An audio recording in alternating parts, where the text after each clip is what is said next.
Start video. Video. Let me see what it says. Stop video. And if it's red, then click it. And it'll pop your picture in. It's blue.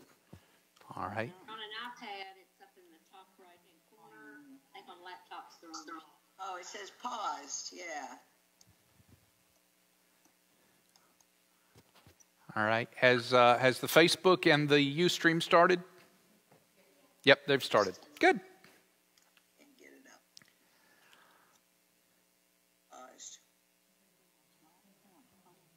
Well, I can hear you. Okay. Angela, we can, well, never mind. I was going to say we can hear you, but never mind. All right. Welcome, everybody, to this, our fourth session in this Bible study series. We've got like 8 people here on Zoom, and I'm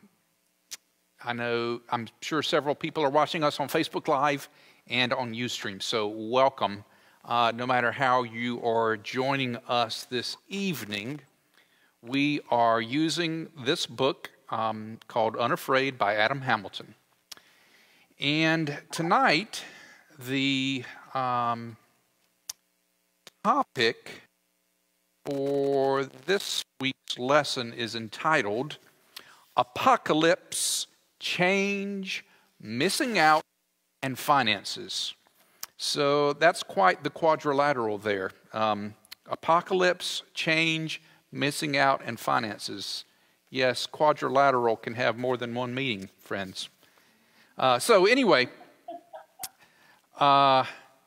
let's begin our time together with a prayer, and then we'll get started with our discussion. Let's pray. God of every age, you know that the more things change, the more they stay the same. Help us to face our fears with faith and to see in our time together the ways that you are calling us to trust in you.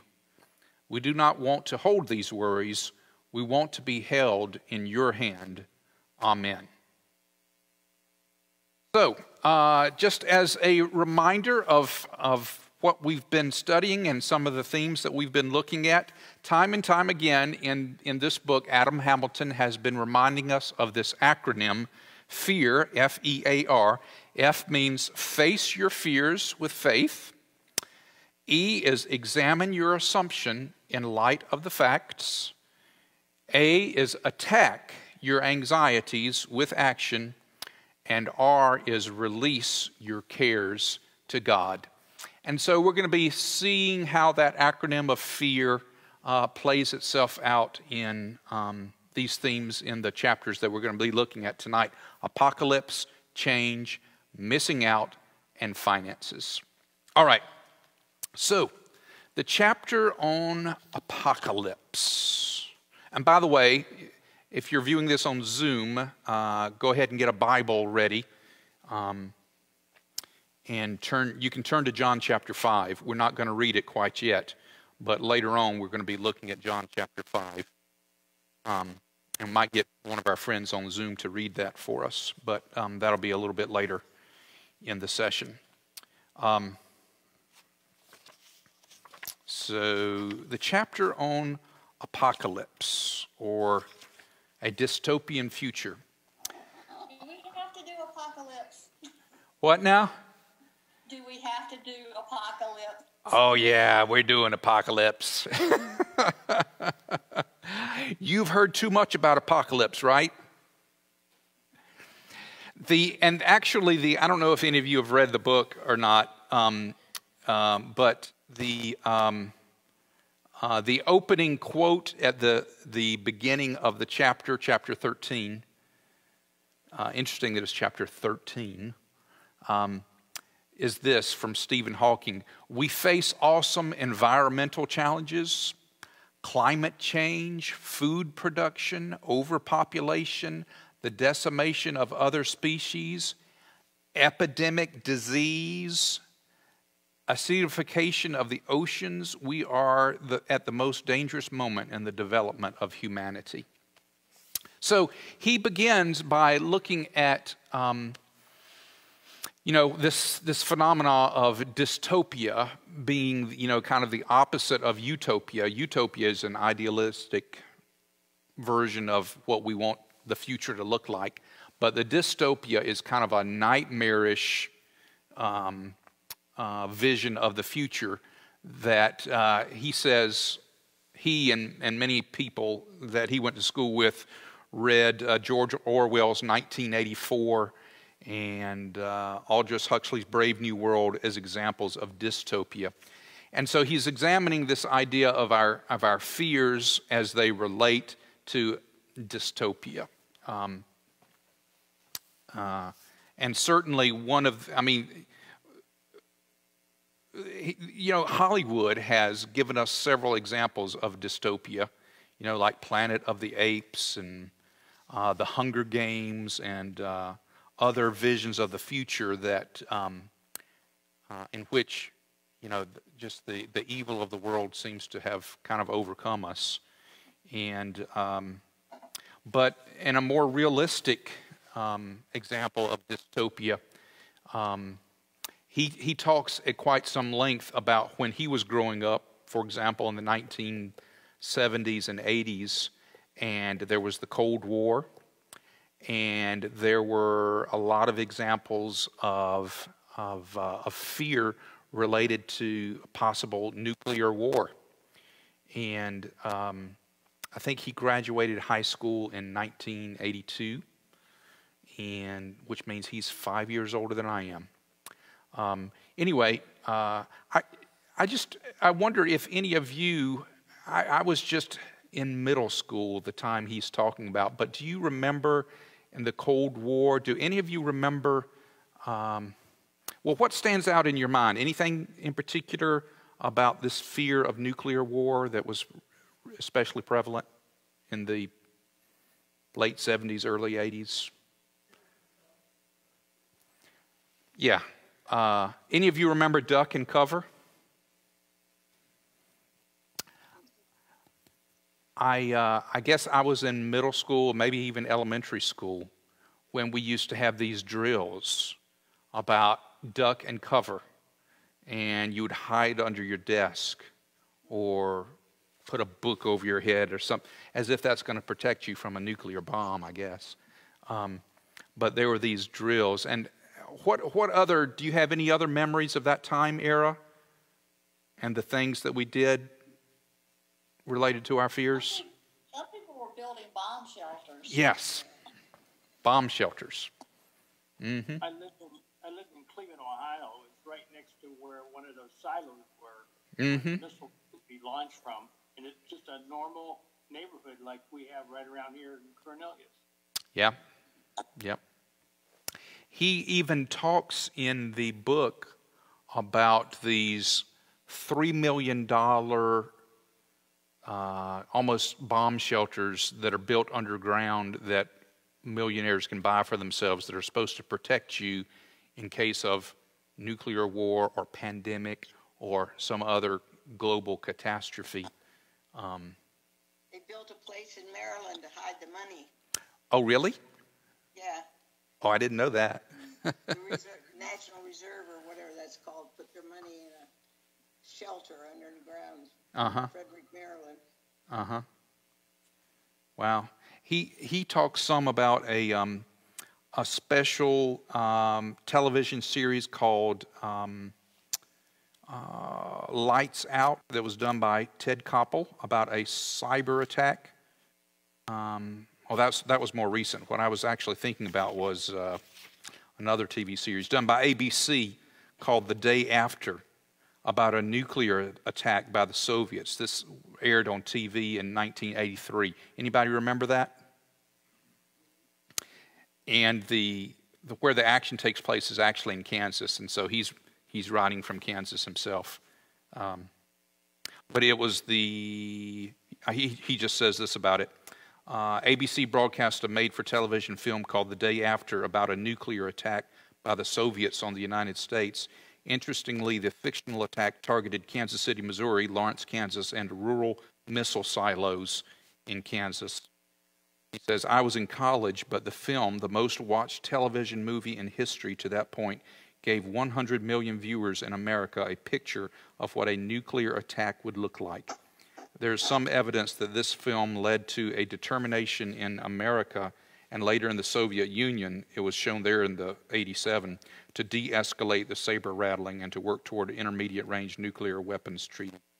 But anyway, so it was just, you know, and of course the nuclear weapons haven't gone away. They're still there. There seems to be less anxiety about them now, and I guess that's a good thing. But that was a real threat, a real existential threat that a lot of people felt during that time period. Any other examples of a scary future that come to your mind that you remember living through?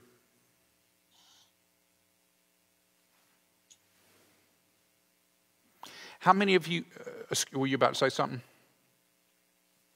How many of you remember what happened in 1999 and the year 2000? What was that about? Oh, the computer things. Yeah, Y2K. Right. Y2K. Do you remember? We decided to spend that night in the hut, the log hut, and had a youth lock-in because we figured if we were going to all die, it'd be more fun to die with all of our youth having games and celebrating. Did you really? I didn't know. We really did. That's quite a story there, Sherry. I can tell you all the youth, but it's the truth. Yeah.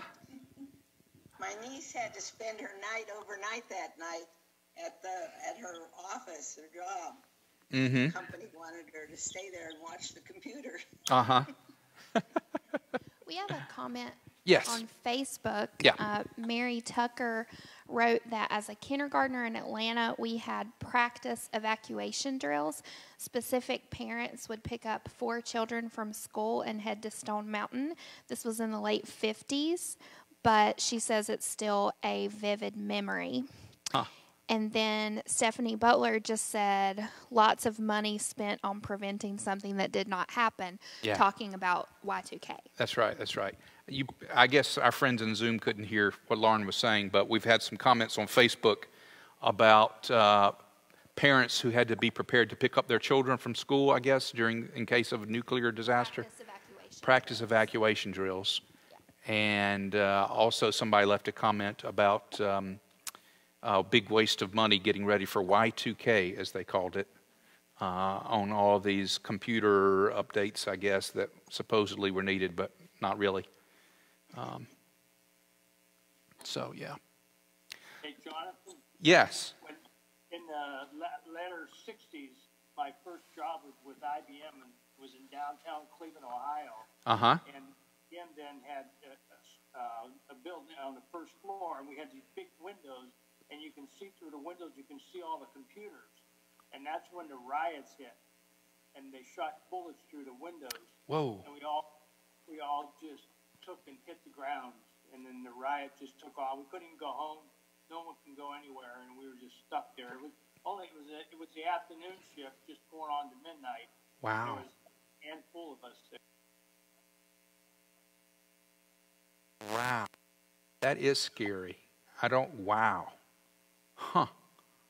Shoosh. That was dystopic. Apocalyptic time. Yeah.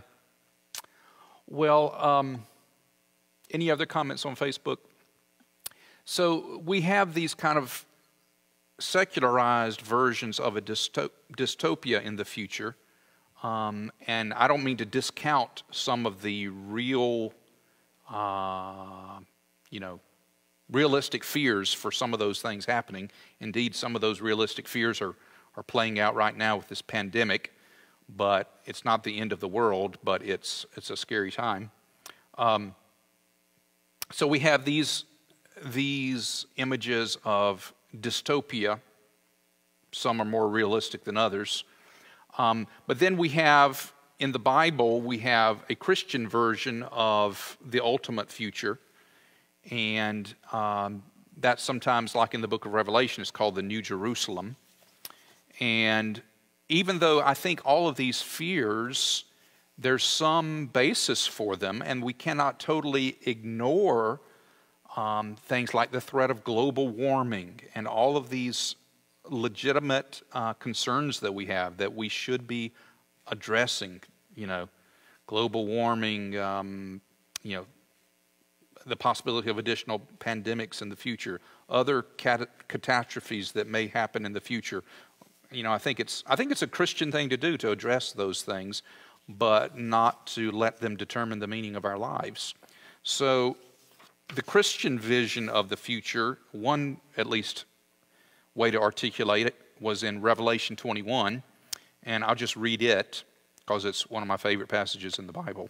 But John writes these words, "Then I saw a new heaven and a new earth, for the former heaven and the former earth had passed away, and the sea was no more." The sea was the source of evil in the Bible, chaos, evil.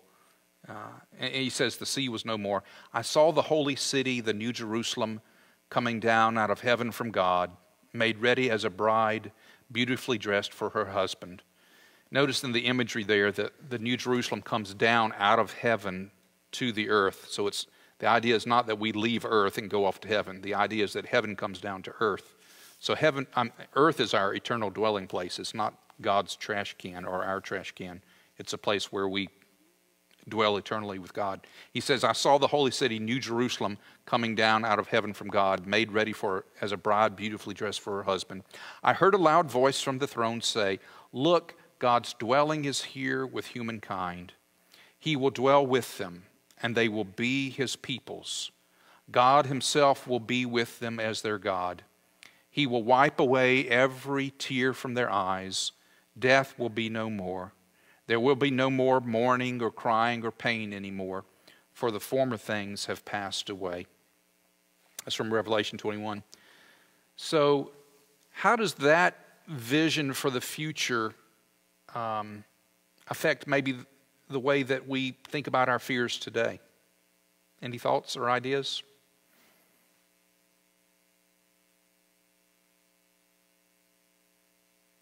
It makes them not as serious. Mm-hmm.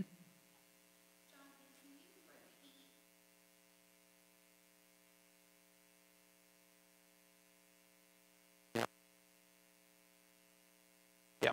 Marge just said, I don't have, bring me one of those microphones and I'll put it next to this computer.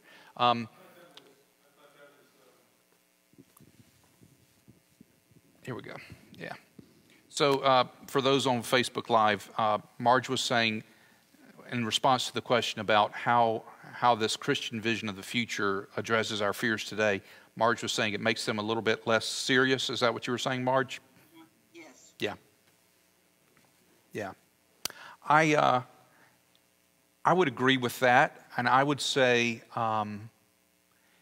it lessens my anxieties about the future to know that ultimately God's love is the final reality in the universe, and that ultimately God's love is going to reign.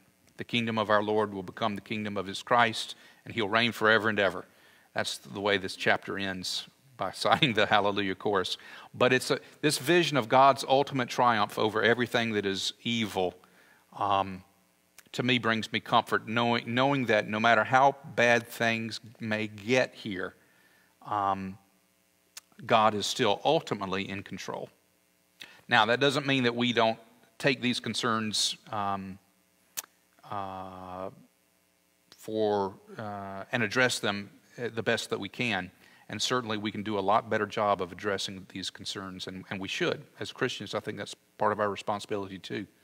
But it does mean that ultimately we believe God's goodness and God's love is the ultimate end of the story. We as humans, do too much worrying.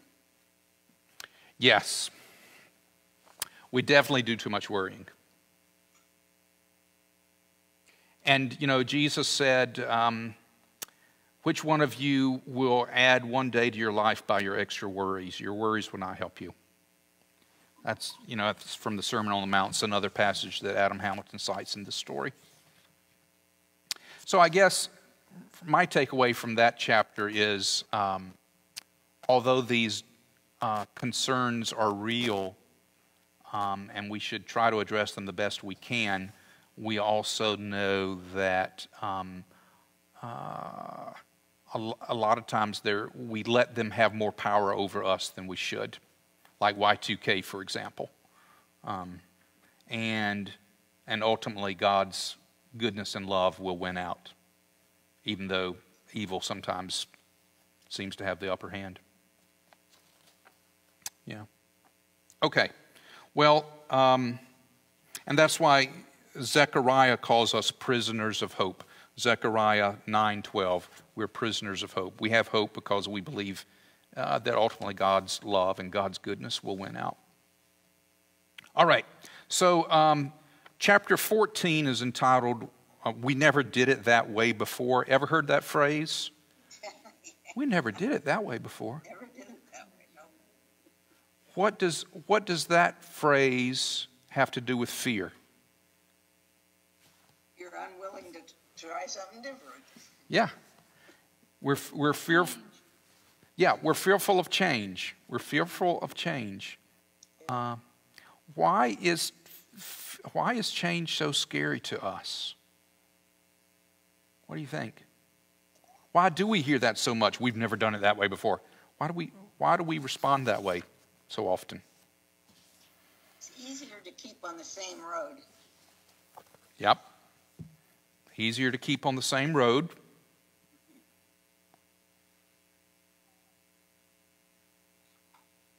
Well, when we do it differently, I've lost some control, or a sense of control. We've lost some of our control if we're willing to do something differently. No doubt. Yeah. He even talks in the book about the fear of some young adults afraid to go off to college. And there's a phrase that got used a lot, I don't want to grow up. And that is true sometimes of human beings, but also true of cultures and groups and organizations and even churches. We don't want to grow up. We don't want to change. Were you about to say something, Sherry? I never wanted to grow up. You never wanted to grow up? Right. We have a couple Facebook comments about your question around change. Yes. Stephanie says it requires taking risks. Yeah. Mary Tucker said fear of the unknowns. Okay, hold on. I'm just going to share this with the Zoom folks. It requires taking risks and Fear of the unknown. Fear of the unknown. And then Angela typed in a comment, we are all fearful of change, but change is always happening. We're all fearful of change, but change is always happening. And actually, if we refuse to change, the world around us is still going to change. And that is in itself a change. We're going to have to change. No, if the world around us changes, we have to change. We don't have any. We can pretend not to change. We can pretend not to change, and that usually leads to decline and death. But in reality, the world is changing, and we're going to inevitably change with it. We can't stay frozen in time. Now here's. I think sometimes we look back with nostalgia, and we kind of forget the bad things in the past, and we always think it was great. But there's some bad and good in every time in our life, and there will be bad and good in the future. Yeah. Sherry was saying that there's sometimes we look on the past with a kind of nostalgia, and it wasn't always so good as we remember it being, and that's a way we have of being stuck in the past. Yeah, we had we're nodding because of a comment we just saw come through on Facebook from David Hodson. He says, we never did it that way before. That's why we're getting a horse and buggy and building an outhouse. We are selective in our things that we don't want changed. Yeah, we're selective in the things that we don't want to change. So somebody said kind of sarcastically, we've never done it that way before. That's why we're still using a horse and buggy and building an outhouse. So we're selective in the things that we don't want to change. Yeah. Good point. All right. So here's where I want you to take out your Bibles, if possible, and turn to John chapter 5.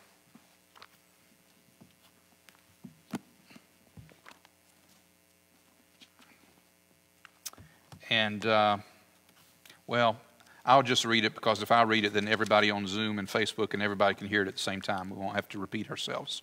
So I'll just read from John 5. After this, there was a festival of the Jews, and Jesus went up to Jerusalem. Now in Jerusalem, by the sheep gate, there is a pool called in Hebrew Bethsaida, which has 5 porticos. In these lay many invalids, blind, lame, and paralyzed. One man was there who had been ill for 38 years. When Jesus saw him lying there and knew that he had been there a long time, he said to him, "Do you want to be made well?" The sick man answered him, "Sir, I have no one to put me into the pool when the water is stirred up. And while I am making my way, someone else steps down ahead of me." All right, so there's more to the story that goes on, but just thinking about those first 7 verses of the story, what if anything, stands out to you about the story up to that point?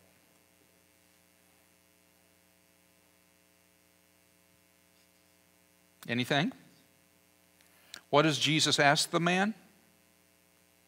The man did answer the question, and most people will not answer a direct question. They usually deflect. Yeah. All right. So, yeah, he didn't answer the question exactly. Because Jesus asked him, "Do you want to be made well?"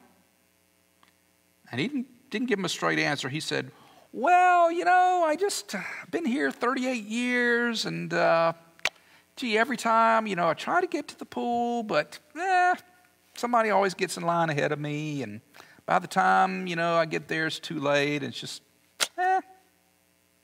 So what does that say about the man? A little bit lazy. Didn't want to change. Okay. Hey, didn't want to change. He didn't want to take a chance. Okay. So tell me about what role fear might be playing in this story. He was afraid, what would happen. Okay. Yeah. Like, really? You've been here? His whole life. Hmm? It would change his whole life. Right. Everything. Yeah. So the implication of Jesus' question, do you really want to be made well? The implication is maybe he doesn't. Maybe he likes just kind of being keeping things the way they are now. I think we all do that. Mm-hmm. Even though it's not a healthy thing, we're stuck, paralyzed, if you will, in an unhealthy situation, but we'd rather stay paralyzed in our unhealthy way than to risk changing to make it better. So for 38 years, really? This guy couldn't get somebody to help him into the pool for 38 years? Really? How has he really asked somebody? So you have to wonder, could he be taking some comfort in the fact that, I'd like to change, but doggone it, there's always something keeping me from doing it. Yeah, it reminds me of the way we can always make excuses for why we can't change. You know, oh, I'd like to change, but I just can't get around to it, whatever. And so we remain stuck in an unhealthy way of life sometimes. And we convince ourselves, oh, I'd really like to get better, but in reality, I'm okay the way I am. I don't want to risk change. I just want to stay the way I am, even though it's unhealthy. Risk is the key word. Risk is a key word, yeah. Jonathan, Angela made a couple comments on Facebook, both of which I think now you have mentioned in what you were just saying. She said, we all make excuses. We all make excuses. He might want to change but needs help. He might want to change but needs help. Okay. Yeah, sometimes we might want to change, but we need help. We don't know how to change. We do need help. We do need help, no doubt. It's hard to ask for help. Hard to ask for help. Boy, that's a key insight. The good news is Jesus comes to us in our state of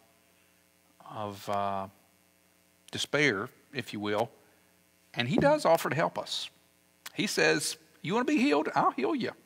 You're going to have to change some of your ways, but if you're willing to change some of your ways, I'll heal you.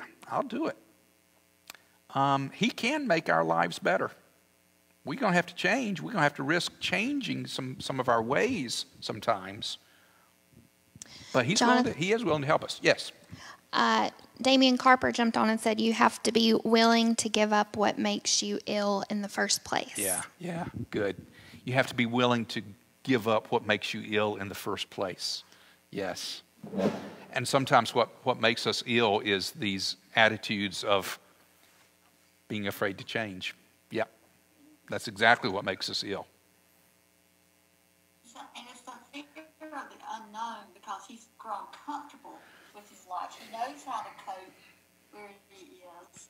He knows who he can depend on. So if he's healed, it's going to be totally different. Yeah. Things he will have to do and learn to do and have to do, different expectations. Yeah, thank you so much, Sherry. That was so important. I hope the people on Facebook could hear that. I don't know if they could or not. Sherry, I'm going to try to repeat that back because it was so good, but you helped me out. You were saying, we're comfortable where we are. Even if it's not very healthy, we're at least comfortable where we are, and you've learned how to deal with it. You learn how to deal with it. Means new people, new expectations, new situations. Change means new people, new situations, new expectations. Yeah. And the fear is, can I deal with them? And the fear is, can I deal with those? Yeah. Very good. Very good. So I think all of those dynamics are at work in this story from John 5. And they're at work in our lives when we have fears and we have the potential to change, but we don't want to because it makes us so uncomfortable. We're comfortable the way things are, and it's kind of a state of equilibrium. And we're in control, we're used to it, it's familiar to us, there's a certain comfort level in it. It's one of the ways to express it is the same dynamic of the children of Israel when they were led out of slavery into freedom. When things got tough in the wilderness, they said, just take us back to Egypt. See, at least we knew, at least Pharaoh would feed us, and we won't starve out here in the wilderness. Yeah, we had to be slaves. We couldn't live as free people, but at least we had bread on the table. So it's that dynamic of at least things were familiar. Or one way that's it's expressed, and I think Adam Hamilton even says that in the chapter, is that the devil you know is better than the devil you don't know, even though he's the devil. So, yeah. Any other topics or comments about this dynamic of, we never did it that way before,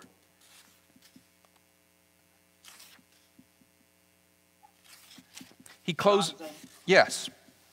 on Joel Osteen last week was having this subject that you're talking about, and there was an interesting point that he brought up. There was this daughter, and she was being taught by her mother how to cook the best ham in the world. Mm-hmm. So her daughter asked her mother, "Well, Mom, how come you cut the butt off the ham?" And the mother says, "Well, that's my mother's always done it that way, and that's the best ham in the world. It's always been the best ham." So the daughter asked the grandmother, "Grandma, how come when you cook a ham, you cut the butt off the ham?" And she said, "Well, that's the way my mother always cut it." So asked the great grandmother and says, "Grandma, how come you always cut the ham, the butt off the ham?" And she said, "Well, I only had a pan 12 inches wide." That's exactly right. That's exactly right. I hope you could hear that on Facebook. It's a story about why somebody always cut the butt off the ham, and it turned. They did that way for years and years and years, and it turns out it was only because the original pan was only 12 inches long. So, of course, nothing like that ever happens around churches. We're totally beyond that.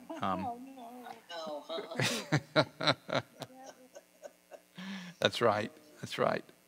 But we hold things as sacred when we don't even know the meaning behind it. Right. These traditions can become sacred when they maybe started out as just not sacred at all. That's right. Sherry was saying that sometimes traditions become sacred when they started out for reasons that were, totally random or, accidental even. But they become sacred. Interestingly enough, that word sacred, I don't know if any of you have had a chance to watch the videos that go along with these lessons, but in the video for this week, somebody points out that the word sacred is the same letters as scared. You just invert the C and the A, but sacred and scared are almost exactly alike. You just flip a couple of the letters. So that's pretty interesting. Sometimes we hold something as sacred only because we're scared to change. That's pretty good. All right. Any other comments on Facebook or elsewhere about this idea of we've never done it that way before and why we're afraid to change? Stephanie said, if it ain't broke, don't fix it. If it ain't broke, don't fix it. Okay. All right. Well, there's so much material in here that's so good to talk about, but I'm going to move on to the next chapter.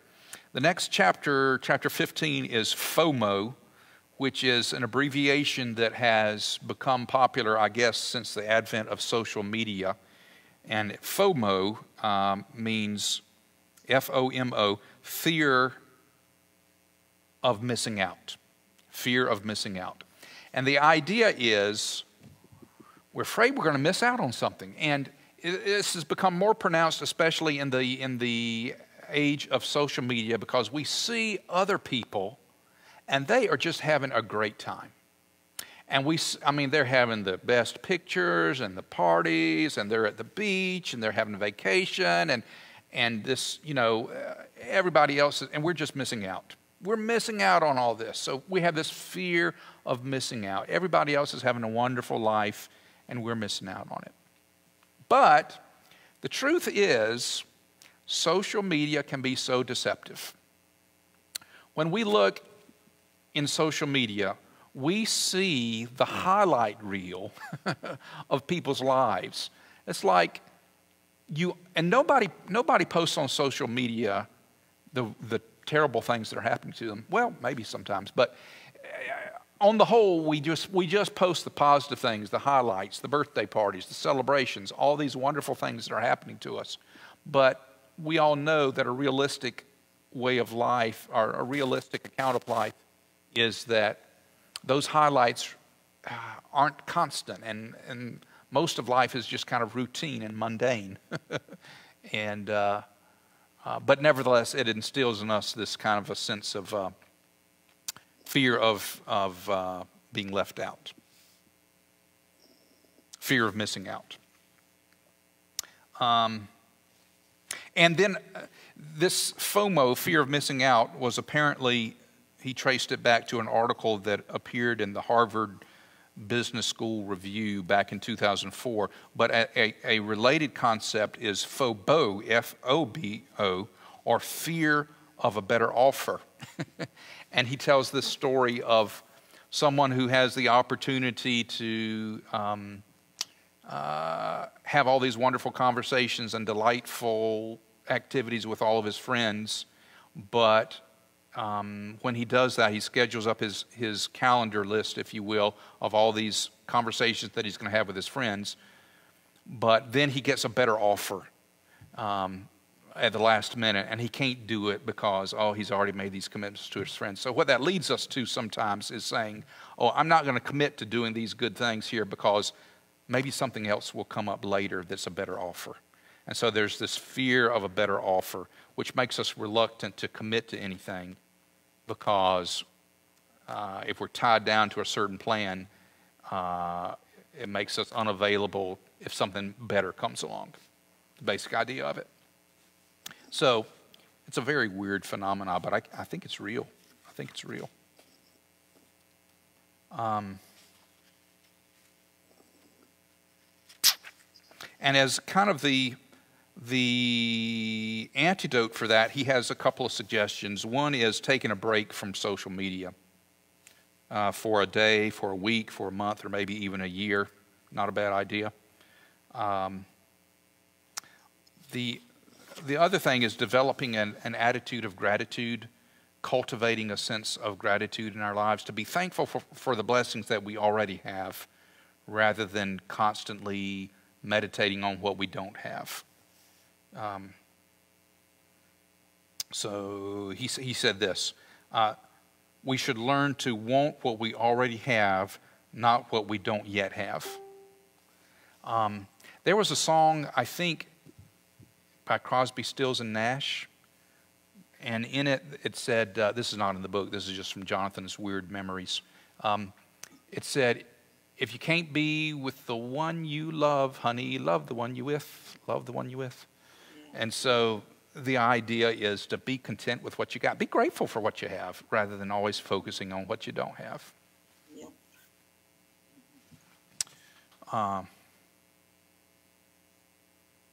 He talks about this phenomena of hedonic adaptation. And he cites the book of Ecclesiastes, which says, King Solomon talks about all of his wealth and all of his possessions and all the many horses he has and all he has like 600 wives and concubines, and he's got all this wealth and riches and possessions and everything. And at the end of the book of Ecclesiastes, he says, it's just all vanity. It's meaningless anyway. And he says, psychologists have a name for what happened to the author of the book of Ecclesiastes, hedonic adaptation. You buy something, a new phone, a purse, a watch, a pair of shoes, a car, a house, but even if you've been dreaming about it for ages, the joy your new purchase brings diminishes quickly. Before long, you are already thinking about the next purchase that will make you happy. And the idea is, if you're always focusing on what you don't have and what you want to get next, you're never really going to be happy. You're always going to be consumed by fear and anxiety. Yeah. I'm sure none of us can relate to any of that, though. Yeah. Well, the last chapter, chapter 16, and I'll just mention a couple things from it that I read. It's called I Could Buy Me a Boat. How many of you recognize that title from a song? I Could Buy Me a Boat. Anybody? You don't recognize that? It's a country music song.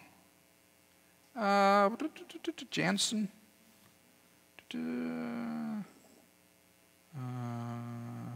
song that quickly became one of our favorites was Buy Me a Boat by Chris Jansen. In the country and western hit, Jansen dreams about what it would be like to be wealthy and what he'd buy with the money if he had it. Sure, being rich doesn't fix everything, but still, as the song refrain declares, money can't buy everything. Well, maybe so, but it can buy me a boat. And he talks about all the good things that you can buy with money.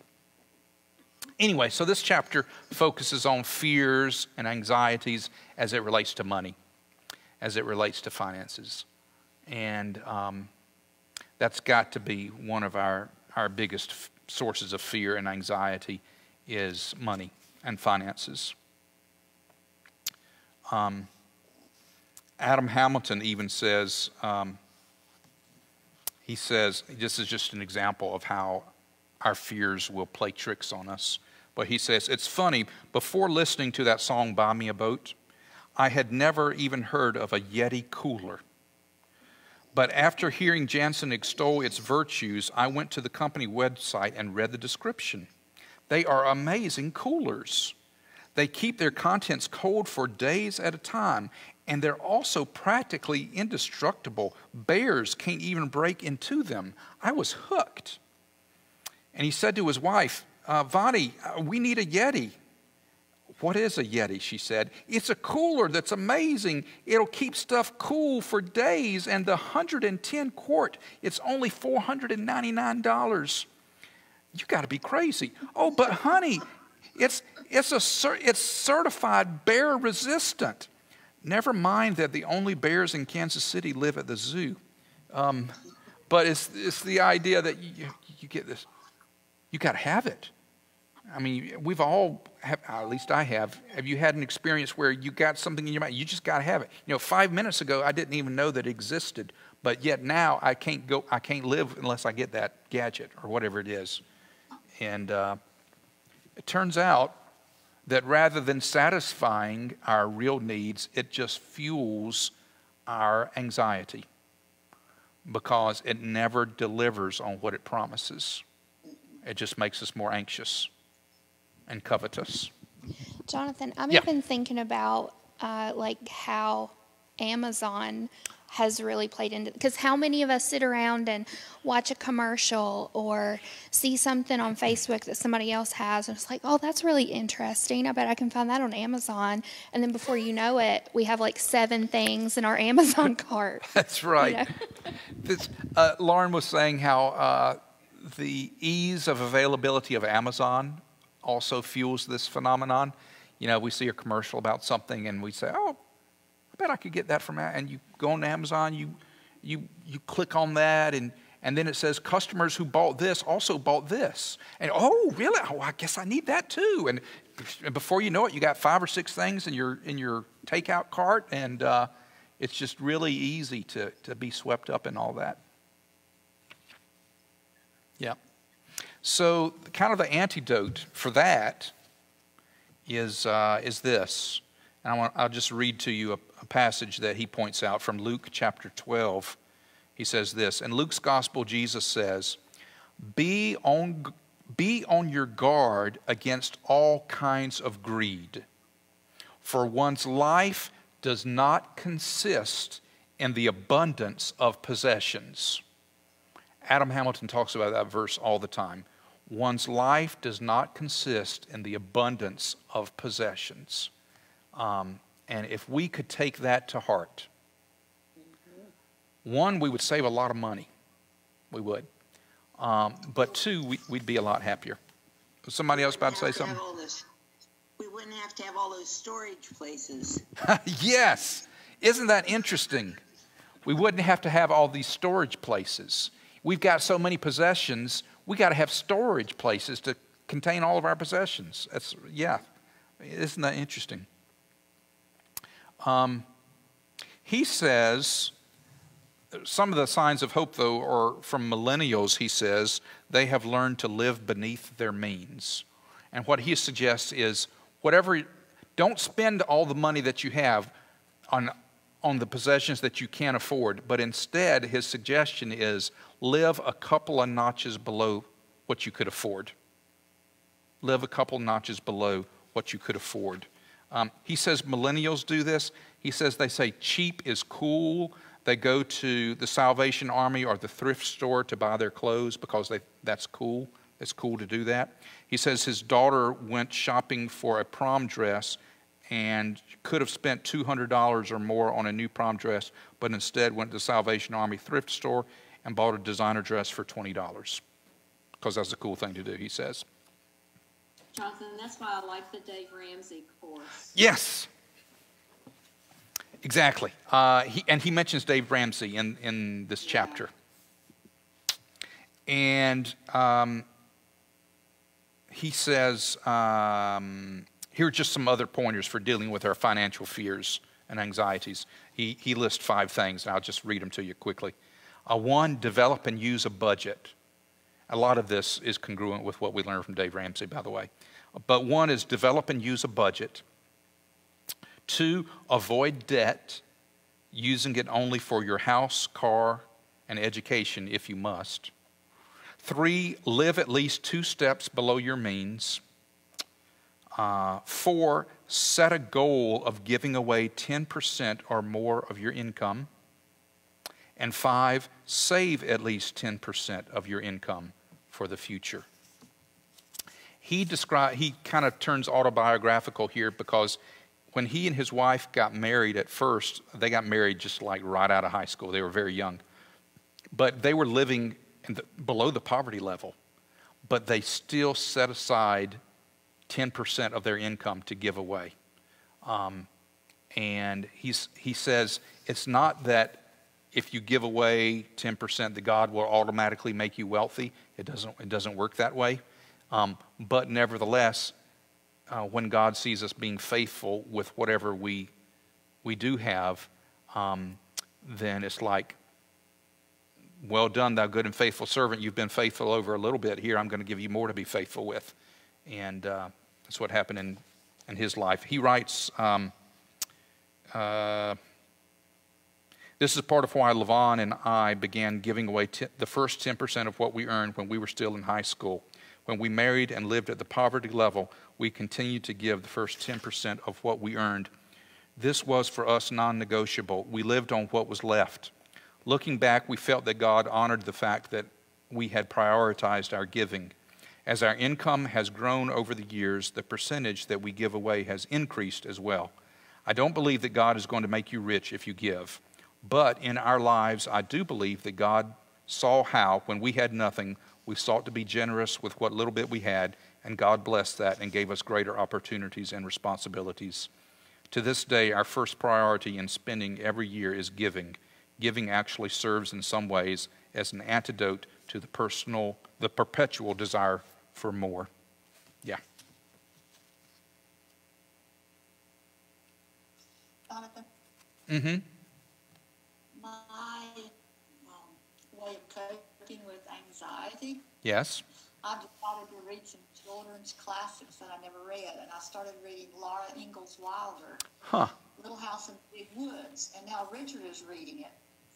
I'm 70, he's 72. We're reading Little House for the first time in our lives. Interesting. And it explains how people used everything they had and survived by very hard work and not wasting, and the lessons that the children learned from their parents about using everything, but also being very generous when people came through. They shared everything they had. You know, they took a stranger into their house for 2 weeks and fed them, and so I would recommend people read about how people used to have to live to survive. Yeah, thank you. That's wonderful. Farmer Boy too. Yeah, yeah. That's great that you're reading Laura Ingalls Wilder. Jonathan, Farmer Boy is great. I'm almost to Farmer Boy. Oh, good, They good, didn't want anything. good. We got some Facebook comments? well, we had a question come through around the time you were talking about finances. Yeah. And I think this question kind of applies to what you were saying, the advice he gives in the book. Mm-hmm. Somebody was just asking, what is a step in that context? Maybe how to get started. Yeah, and what I have said is that if you don't currently tithe, I encourage you to take a step in that direction. And you may not be able to all of a sudden give 10%. Just like flipping on a light switch. But do a budget, and if you're currently giving, I don't know, 2%, take a step and try to do 3 or 4%. And once you get comfortable doing 3 or 4%, the following year, take another step in that direction, maybe 5%. Then the following year, maybe take another step, 6%. So gradually work your way up towards that goal. You don't have to achieve your goal all of a sudden, but if we take steps toward the goal, we can get closer to it at least. I've heard Adam Hamilton say that too. Yeah. There was another point in the book that I thought was interesting.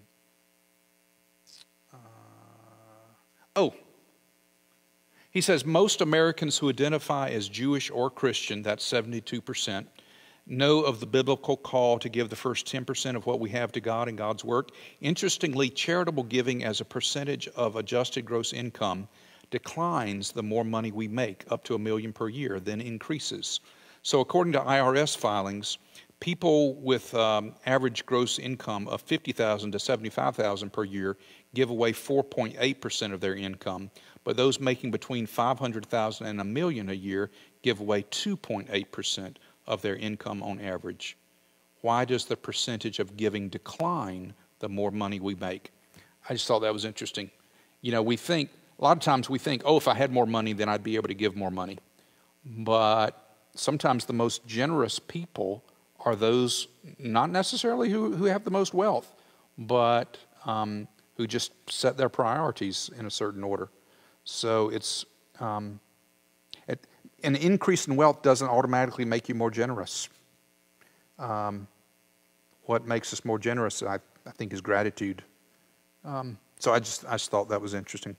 Because I used to think, the more money you have, the more generous you'll be, but it doesn't turn out to be that way all the time. Mm-hmm. And he cites, of course, Matthew 6 from the Sermon on the Mount, where Jesus says, do not store up for yourselves treasure on earth, where moth and rust consume, and where thieves break in and steal, but store up for yourselves treasure in heaven, where neither moth nor rust consumes, and where thieves do not break in and steal. For where your treasure is, there your heart will be also. And in the end, to wrap up the chapter, he goes back to that song about buying a boat. And Chris Jansen, the author of that song, Buy Me a Boat, said, when he was asked about it, he said, happiness means my family. That's off-kilter relative to the song, but happiness is my wife and kids, my faith, and my relationship with the Lord. Billboard asked if the song made him $1 million, what he would do with it. And Jansen said, if I ever make $1 million with anything in life, I'm going to tell you what I told everyone else, and I mean this. I'm going to buy diapers first. As long as my family is set and secure with their livelihood, I'm happy. Money can buy a boat, but I don't even know if I want a boat. It's all about my wife and kids. Anything else is just icing on the cake. So even the author of that song recognizes the limits of buying more and more possessions. Any other Facebook comments before we close out? Any other comments, questions from our friends on Zoom? Well, thank you, everybody. It's 7:30, so we're gonna close this lesson now. But I appreciate all the comments and the feedback and the responses to the questions from our friends on Zoom and also on Facebook Live. So we have one more week in this study. Next week, we're going to talk about aging, illness, dying, and fear of the Lord. So that's how we'll close out our study on fear. And so I hope you can be with us one more time on Wednesday night. All right. Thanks, everybody. God bless. Have a wonderful week. I hope we can be together soon. And in the meantime, thanks for being a part of this online discussion. God bless. Thank you. Thank you, Jonathan. Thanks, Jonathan. Bye, everybody. Bye.